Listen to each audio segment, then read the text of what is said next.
Peace world. Welcome back to another episode of Retired Rec, the podcast.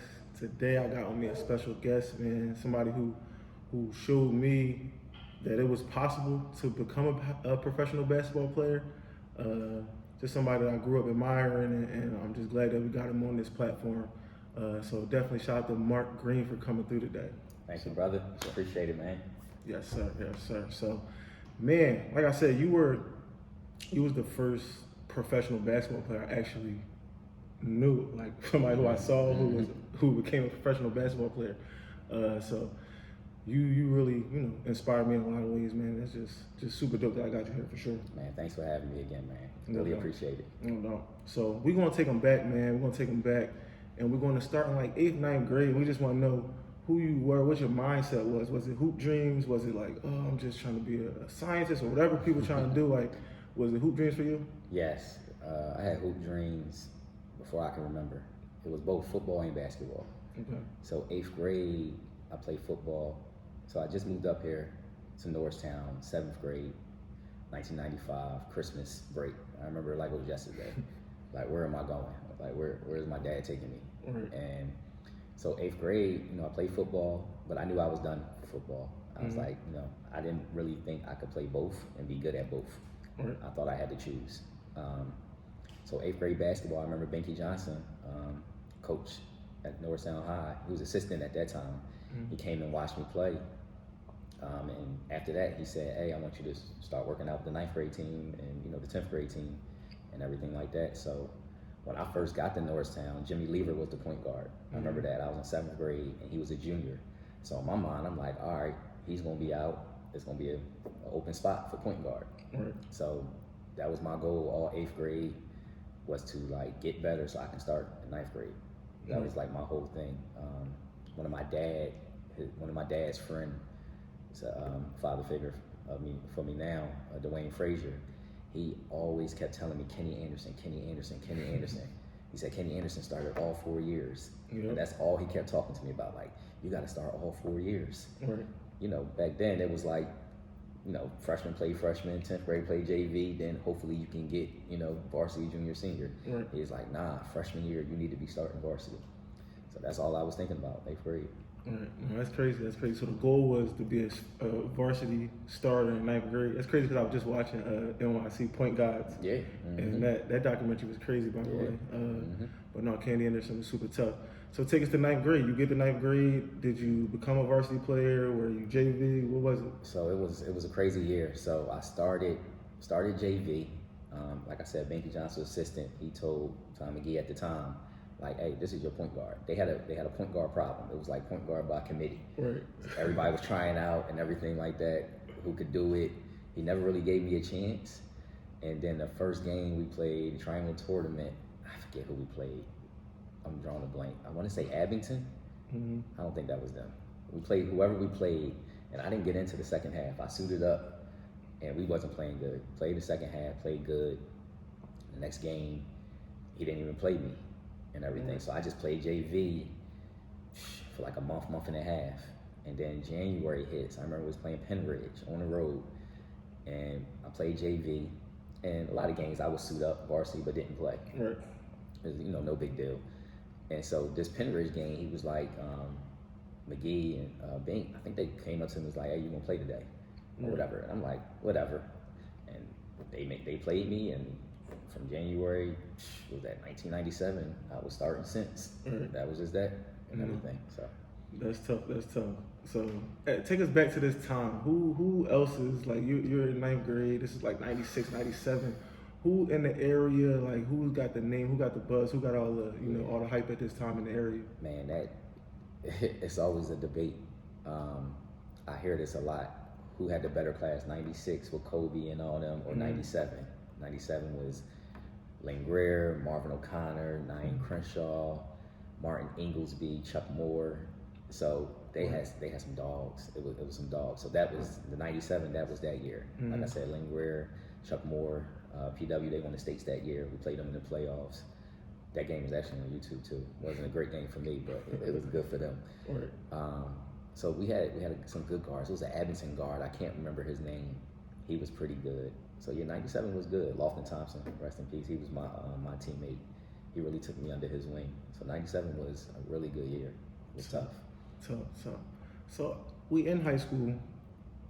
Give me some highlights of your high school career. Like you everybody always talk about coming to see you play versus Chester, or coming to see you versus Jameer.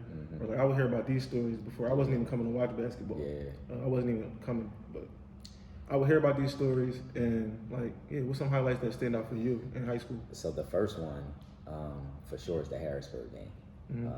Big Star, he put that game up. That was my sophomore year. Okay. And at that time, it was an article, like in my freshman year, going to sophomore year, they called me erratic. And I remember asking my parents, what does erratic mean? Right. And everything. They was like, look it up. I do that to my kids now too. And it was inconsistent. Right. And so I just had that constantly in my head, like, man, I'm so inconsistent. So the Harrisburg game, they went in the States that year. We was the only game that they lost to. It was a Saturday afternoon. We went up there, had a great game, had like 30-something, 10 plus assists and everything. That was like my sophomore year. That was a great game. Like that was when I always wanted to see that game too. Right. You know, back then, this is '98. Like we didn't all have videos and everything like that, but somebody did, thank God. Right. So that was a game. I played CB East one time, I think. That was a good one. Then that sophomore year again, we played Chester. We played Chester in the district playoffs to make it to the Palestra in the Final Four. We played them in the state playoffs. We won both of those games. The first game was at Shetland High School, and the second game was at Coatesville. And I remember it was crazy. It was crazy. Like both crowds was like going at it. All love, no violence or nothing like that, but it was just intense. I remember that because Jameer was the only other guard like me that started his freshman year. Right. It was crazy because I thought I was the only one, and then you got the high school sports show, and I'm seeing like, yeah, freshman Jameer Nelson. I said, Dad, we got another one. Right. So that was our first matchup, first of many matchups. It was our sophomore year of high school. That's dope, man. So, all right. So I've been asking all my guests this question. From your 4 years in high school, so you graduated in 2000. Yes. From '96 to 2000, you got 5 guys to take with you. With you in the lineup, you as the starting point guard. You got 5 guys to take with you, and y'all gonna go to LA. Y'all gonna go to Houston. Y'all gonna go play versus their best 5. Let me hear your 5 with you at the point guard. So I'm gonna always take my backcourt mate, Reese Allen. Okay. That's always, and that's mainly because he pressured the ball like I do. Right. Not to skip over this, but Van Fleet, he just put out a video about how when he grew up in Chicago, it was, yeah, you score, but you got to pick up 94 feet. That's what he grew up at and everything. I sent that to a couple guards too. So I know I used to do that, and the most frustrating thing as a guard who picks up full court is when they pass it to the other guard. And then Right. So Reese is coming with me because he's gonna do the same thing. Right. And I'm gonna go with, he didn't play the 3 in high school, but I know he can play the 3. It's John Simons. Okay. I'm gonna go John Simons, and I'm gonna go Eddie Griffin, rest in peace. That was my guy. And I'm gonna go Ed Moore as my center, just for defense. Right. Shout out to Ed Moore. Yeah. So with John, I don't know if any young guys know him, but he was ahead of his time. Right. 6'7", could basically run the point guard. You know what I mean? Played 3-4 positions and everything like that. So I remember seeing him in high school, like, man, yo, who is this guy, man? Right. And so, yeah, I'm definitely rock out with John. Eddie Griffin speaks for itself, #1 player in the country. Could do it all. And like I said, Ed Moore down there, like, they can't score down there, basically. Right. So I'm a defensive guy, as you can see. No, that's a tough 5. That's a tough 5, man. That's a tough 5. So we're gonna move into your college recruitment process. When does this start? When do you get your first letter? Do you remember like your first, like you got some interest? Like how did that go? Yeah, so this was my junior year. We played Hatboro Horsham early in the season. Matt Carroll, the Carroll brothers, and everything like that. So I was on the cusp. I was like low D1, high D2. Like it was like around there. Had a great game. Had a really great game. I want that video too. I don't know if anybody videotaped that. And I remember Thurn Cameron, my AAU coach, came to me afterwards. He was like, "Hey, you did it. You're legit D1 now." And I don't remember the first letter, but I got a bunch of letters and stuff like that. I want to say say like UMass sent me the first letter. Mm-hmm. I think they did, but it was great. It just started coming. My dad was great because he handled a lot of the stuff. He kind of kept me, on the side of things and everything like that. So it was cool. So my junior year, obviously, it was just talks, like people just talking and everything like that. And it got really crazy spring of my junior year afterwards. Got a Frio tournament. That's when I really showed out. I think Star put that game up too and everything. And that's when like a lot of the interest started. Like different types of schools and everything like that. Like the Texases, the Connecticut's and everything, they started calling, showing interest and everything like that. That's when all that happened. So for people that might not be familiar with your game, right? So you would be considered a small guard. Yes, right? I am literally the small guard. You would be considered a small guard. So me, I'm a new coach, right? I'm new into coaching, and like I'm recruiting, and they ask me about players and such like that. And so when they ask me about small guards, I maybe unfairly, I always compare them to like you. Like I'm like, if you're gonna be a small guard, you gotta pick up 94 feet. Like the only small guard I know that became a professional basketball player is you. So you're the standard for me at least. So when when I'm evaluating small guards, I'm holding to your standard. So I say that just to say, for you as a small guard, if you're talking to some other small guards out there, maybe high school, maybe in college, give me just 3 things that you just have to absolutely do as a small guard to even have a chance at being successful. So, I talk to and mentor a lot of small guards and everything. So one, I tell them defense, because that's the first thing people want to say is he's a liability on defense and everything like that. So that's the number one thing. And it's not just playing defense, but I remember Jim Klibanoff, who's with Denver Nuggets now. He told me, this when I was in high school, he was like, it's not enough for you to just be there. You got to cause havoc. It has to be a situation where it's like, we can't even do nothing because of you. You know what I mean? So that's the number one thing. 2 is you gotta be able to shoot. You gotta be able to shoot. You know what I mean? Like you're not gonna be able to go in there finishing and dunking on guys. There's a lot of small guards you can, but it's a super athletic game. You gotta be able to knock the jump shot down. And the other thing is, and I say this to all guards, not even just small guards, but you gotta be a leader. You know, you gotta make guys better, and when I mean makes guys better, it's not just passing the ball, get them open shots, but make them better as a better basketball player. You know what I mean? Just encouraging them. You know what I mean? Like I learned that when I played professionally, whereas it starts before the game. Like you got to get to know this Croatian teammate. That you know what I mean? Y'all come from totally different worlds. You got to know what's his holidays. You know what I mean? Like it's little stuff like that to bring chemistry and bring camaraderie to the team. And that's all point guards, not just small, but a lot of small guards, we get knocks where they like trying to find the negatives and everything. So having those 3 things is priceless to me. I'm gonna give a quick drop too. There's a small guard right now at West Catholic who's not getting the love I believe he deserves. Man, shout out to Bud Clark. Man, I think he's a Division I player. I literally just watched this game. They played at Emotep against the kid from Jersey, the guard from Jersey. I can't remember his name, but Ty something. Because at the Hill School we played against him last year when he was at St. Benedict's. Man, I love a great guard matchup. And Bud came to play. Like he came to play. I love his game. I seen him down the field on y'all team. And I told Z, your brother, I was like, yo, I love his game. But you know why I love his game? Because he picks up full court. He picks up full court. So you can have an off game, but guess what? Nobody's going to know that if you're disrupting the whole offense on the other team. No, for sure, man, for sure. So let's get back to you, and you end up going to St. Bonaventure. Yes. Let's get to why St. Bonaventure and how that came about. So St. Bonaventure went on obviously a couple visits. St. Bonaventure for me, one, they just had a small guard 10 win, so that wasn't unfamiliar with them. And 2, the location. As people who've been there know, it's literally nothing to do. It's super cold, small campus. That's exactly what I needed. Literally exactly what I needed. I didn't need a bunch of distractions. I went to school to be focused, to be a pro. And that's just, not trying to discourage any other kids. I know parents may be listening. I didn't go so much for academics. I couldn't tell you what the academics was kind of like and everything, like my recruiting visit. It was more of how can I become a pro? And I had a dorm, and it was a small gym right next to my dorm. I was like, bet, that's what I need. And then my second year, I had a gym underneath at the basement of my dorm. I was like, that's exactly what I need. I don't need no distractions at all. Like I said, cold, small, boring. Sign me up. No, that's good. It's funny because I always tell people that my major in college was basketball. I was a major in basketball. But no, that's dope, man. You end up going on to have a great career at St. Bonaventure.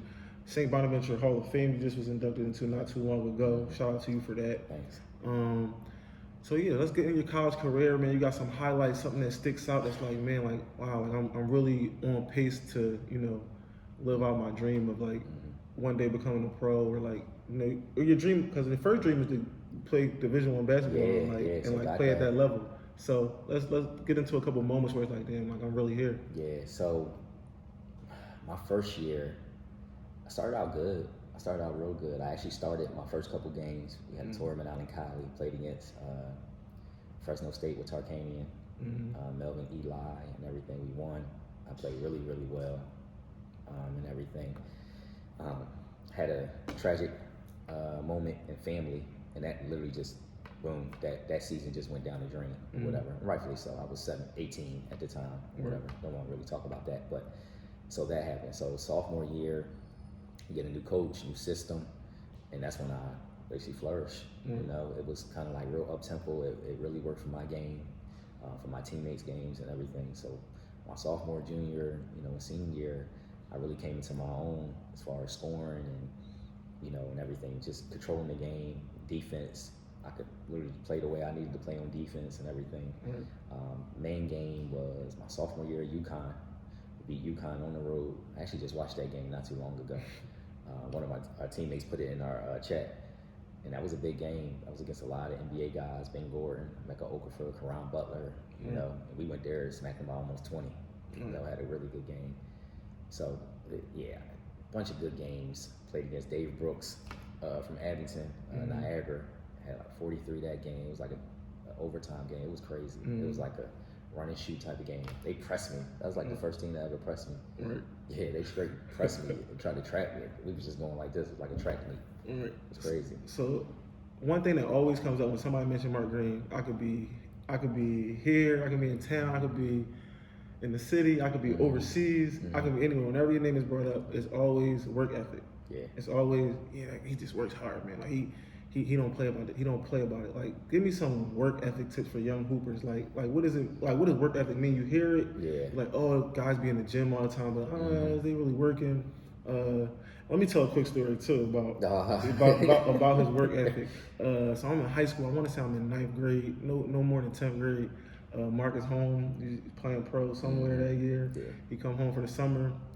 I don't know how it came about. He just random, like, yo, be ready at such and such time. We going up to Norristown High for a workout. I'm like, all right, cool. Mind you, at this time, 9th grade, 10th grade, I'm for sure not. Work ethic is not even a word for me. It's like I'm just playing basketball, but I'm playing a lot of basketball. I'm not really intentionally working on my game. So anyway, he comes and get me. We go to the Norristown High. Literally like 10 minutes into the workout, I'm like, yo, I gotta go to the bathroom. I spent like 20 minutes in the bathroom. Just from our warm up. Now looking back at it, all we was doing was warm up shooting. We just was running and shooting, and I was cooked. And not sprints, just jogging. Right. I was cooked in like 10, 15 minutes max. And yeah, from there I knew that, like, damn, I'm nowhere near where I need to be as a basketball player. So I told Leaf this not too long ago. I was like, you got to realize, like, I was nervous to work you out because I know how I work out, and I'm a pro. So I'm like, all right, he's a kid. You can't go as hard. Like, even when I work out kids now, I'm like, all right, be mindful that, you know what I mean, they're not going to be like you and everything like that. So a lot of times I'm like parents that come up to me like, you work my kid out. It's like, man, I don't even know how to sometimes because it's like, I know how I work out, and everything like that. So I was nervous from the beginning, and then he's not telling me one thing. So as we're doing the drill, all it is as simple as he shoots, gets his rebound, and pass to me. I shoot, get my rebound, pass to him. He shoots and just keep running into the bathroom. And I'm like, did something happen? Like, you know what I mean? So it was crazy. But as far as, I really don't know where my work ethic came from. The only thing I can kind of contribute it to my father and grandfather. I just really remember them getting up in the morning. Right. Like that's all I remember. That was like my alarm clock. Was my dad waking up, driving, going to work. It was always like 5:30, 6 in the morning or something like that. That's all I remember. Because my dad never said, "Hey, you need to go to the gym and work hard. You need to go to the courts." Like I never had those type of conversations. I just knew that I couldn't do what everybody else did. Right. That's the only thing, the rule I had. And when I speak to kids, I tell them, if you're doing what everybody else is doing, if you're doing what your teammates are doing, or if you're doing everything your coach is telling you to do, it's probably not good enough. You know what I mean? And I think we don't help kids out a lot of times with telling them what it looks like. So I'll give you an example. What it can look like. I tell my son is 14, your bus, you leave to go to school at 6:45. And this is, if you want it, you want it. So, you know what I mean? That's quick pause too. This is if you want to be a high-level basketball player. This is not if you want to be a part-time basketball player. This is a regimen for somebody who has aspirations to be a high-level basketball player. Most of y'all go to school 7 in the morning, whatever the case may be, right? If I'm you, I'm getting up before that. And I understand everybody can't do this. Everybody can't go in their neighborhood, just run for 10, 15 minutes, whatever like that. But get up in the morning, just do 200 jumping jacks. If you got a rope, 200 jumps, push-ups, sit-ups. When I'm saying push-ups, sit-ups, do them in sets. Go 25, then do 25 sit-ups. Take a little break, do another 25, another 25.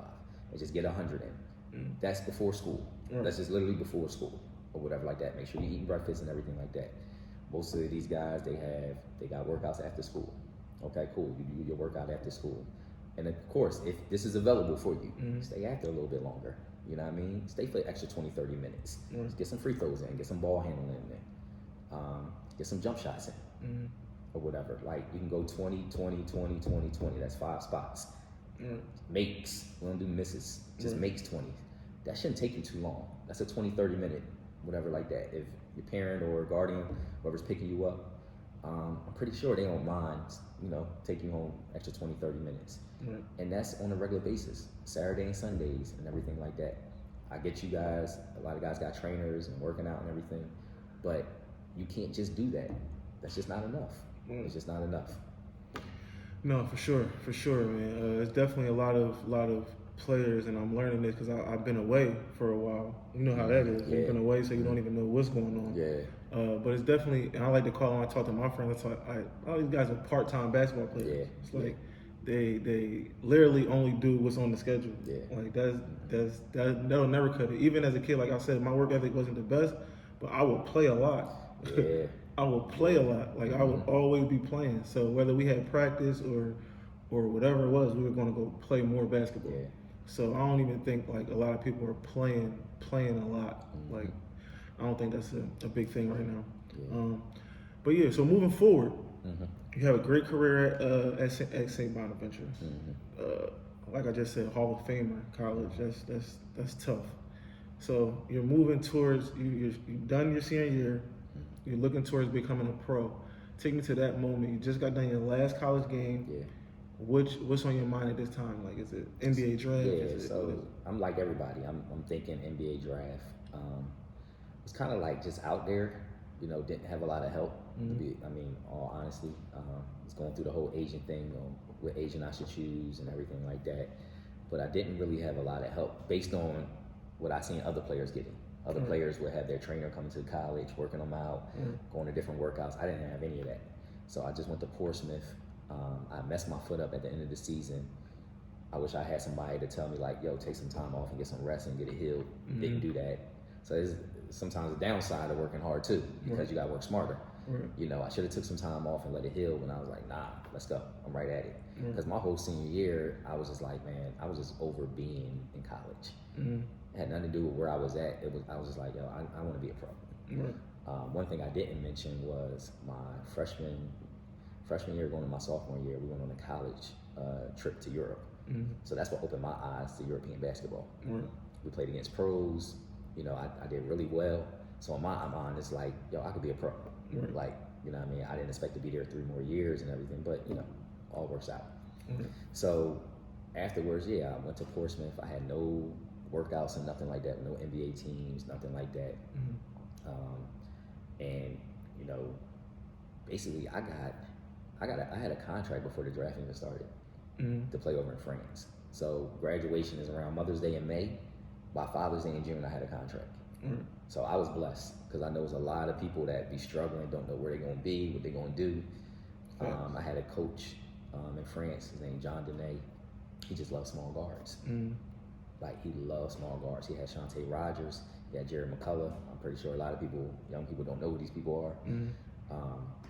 But he just loves small guards. So he came to me and was like, hey, I want you to just come over. He was like, I'll let you do what you want. I'll show you the game. It'll be in France. It's a small country, but it's a good league. This and that. I was like, at this time, my then girlfriend, she was pregnant. I already had an older daughter. I'm like, yeah, like, hey, I need that, whatever like that. So my situation was very simple. It was like very simple. I knew exactly when I was leaving. I was leaving like August 10th, and that was that. So it was good. So made the All-Star game that year too, first year and everything. So funny story about that too is, so draft day, what was that, 2000 draft? Yeah. Draft day, I'm at Oak Street Park. I'm playing. I got no watch. This is when we didn't have our phones on. Nobody was checking their phones. Nobody was checking no Instagram threads. Literally, like, nobody knew. You had to have a watch to know what time it was. Yeah. So we playing. We lose track of time. Like, yo, what time is it? Somebody tell me what time it is. I'm like, oh shit, the draft is on. I literally, like, I remember running back and I was getting there. It was like, Jameer was 20th pick. 19. I got there like 2 picks before Jameer, but I was 17, 18, and then Jameer got picked. So I got to see that, and then I sat right in front of the TV and watched the rest of the draft, and I'm like, damn. But I just remember the feeling of not knowing what time it was, and remembering the draft, was, oh, and then sprinting back in the house and then turning that on, man. So that just shows you how you was really motivating us and inspiring us when you probably didn't even know it. I don't even know if I watched that draft. I'm pretty sure I did, because I love watching the draft. I'm pretty sure I watched it. Yeah, we was definitely tuned in, man. I remember taking that sprint up the street, get back in the crib in front of that TV. But so like you said, so you went into your first pro contract. You was then there signed before the draft, before it was even June. So that's definitely super ideal, man. It's always guys that hit me up right now. It's like, it's super funny. Like, how do I get overseas, or like, how? I get so many of those calls, and I'm like, man, it's a totally different world than when I was. Because in 2000, nobody wanted to go overseas. Like, people didn't know the money that was over there at that time. I knew guys who played overseas just because, you know, I just knew them. Like, Lynn Greer was over there killing it. Pooh Allen was doing great. You know, I just knew guys. And I remember that summer when I was going to France, I remember I ran into Lynn, and Lynn was like, I'm going to Russia or whatever. I was like, really? Russia?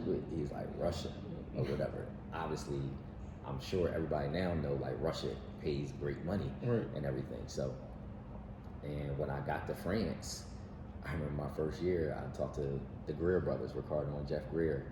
Ricardo's at Dayton now, I think.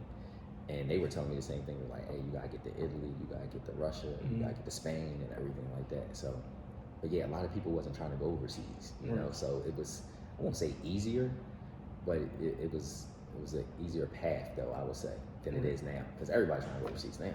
It's tougher. No, for sure. Like I said, you was the first. Like, I never heard of overseas before you. So it was like, I ain't know nothing about overseas basketball. Like, it would be some years, I'm not gonna lie, we didn't, like, where Marq at? It was like Italy or like damn, like he over there playing. Like, so it's just crazy. This basketball, it's a big world. It can take you all around the world. Let me hear about your favorite place to play at, man. For basketball, for living, for life in general, like, your favorite place to play. So overall league, top to bottom, for me was Italy. Italy was top to bottom. We would go small towns, and when I tell you, the gym would be rocking. Like, they doing the flares with the fire and everything in the gym. It didn't matter. We was playing the worst team in the league. It didn't matter. Like, they was bringing it. And so Italy top to bottom league for me.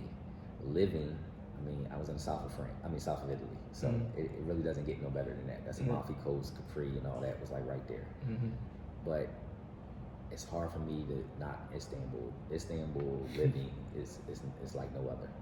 Like, that city, I put that city with any other city in the world, and that's Milan, Paris, New York, Vegas, anything. Istanbul is just great. It has everything you need there.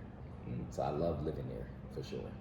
No, dude. So let me get, for everybody who thinks it's all glitz and glamours overseas and everybody is just living this happy life, let me get one positive of being overseas, like one thing that you cherish about your experience overseas, and then one just thing that, you know, it was just a negative, like whatever it may be. Well, the positive is I have my family over there. Okay. And it's a great place to kind of raise family. And with my personality, it fit. I'm kind of laid back. I like to chill, you know, and everything. It's, if people who have never been to like European, even the small towns, it's like a very chill, relaxed environment. But at the same time, they don't live for the weekend. I had friends and family come over, and it's a Tuesday, and they like, well, what are we gonna do? I was like, yo, we can literally do whatever we want. We can go out like it's a Saturday night here. You know what I mean? And so I like that part about overseas. I actually love that part. And the negative, I'll tell you, my first year, I almost didn't make it. I was at a small town in France. Everything closed on Sunday. And for 3 hours during the day for siesta and everything. This is, again, 2000, no cell phone, no laptop. If you bought a calling card and called me, that means you love me. Like, you literally love me if you got a calling card. It's like putting money on your books, yeah, it sounds exactly. like. All I watched was NBA TV and BBC. That's literally all I watched. Bored out my mind. And at that time, you know, I tell people, when you're a pro, like, nobody's telling you to go to the gym and work, whatever. You practice, he's practicing 2 hours a day, and that's it. That's a lot of time just sitting around. I mean, how often you want to go in the gym? I'm in the gym all the time, working out, but all right, eventually you can't be in the gym 10 hours a day. So it's a lot of downtime. I didn't have my family over at that time. So that was the tough part. I never had to deal with late payments so much. During the financial crisis in 08, 09, I was playing in Fenerbahce in Istanbul. And I'm not going to put all my business out there, but I was making great money. And the management came and said, hey, we're just going to be a month late for this financial crisis or whatever. So if you got paid January 15, you would get December's payment or whatever. But at least at that time, who cared? You know what I mean? Like, I wasn't even paying attention to that type of stuff or whatever. So I never really had to deal with late payments like that. Sometimes it'll be late, but it wasn't changing my life and everything. The negative is sometimes the mentality. You know, sometimes the mentality. People say it often, and we're gonna get into something different, but since you asked the question, we're gonna go here. People oftentimes say, man, it's easier to live overseas as a black man and this and that. And I'm like, yo, it's just different. You can't compare with how we lived over there, because when they looked up to us, you gotta ask the local African that's there how he's treated. And sometimes you do get that, you know, and you get it on it's not a forceful directly in your face, but it's just how they look at you. And you know, it's times where, you know, I'm a leader on the team, so I gotta come at people sometimes, and they'll take it personally or whatever, where it's like, yo, but I said it to this American that's from down in the South, you ain't have a problem with me saying it. But because he's a native Italian or French or whatever like that, it's perceived as something wrong. Like, you know what I mean? It's not always like that. So it was like, I won't say it was a racist country and everything like that, but you just deal with different type of negatives and stuff like that you got to learn how to navigate that and everything. No, for sure. You definitely said that right. It's just different. It's different. That's it's all.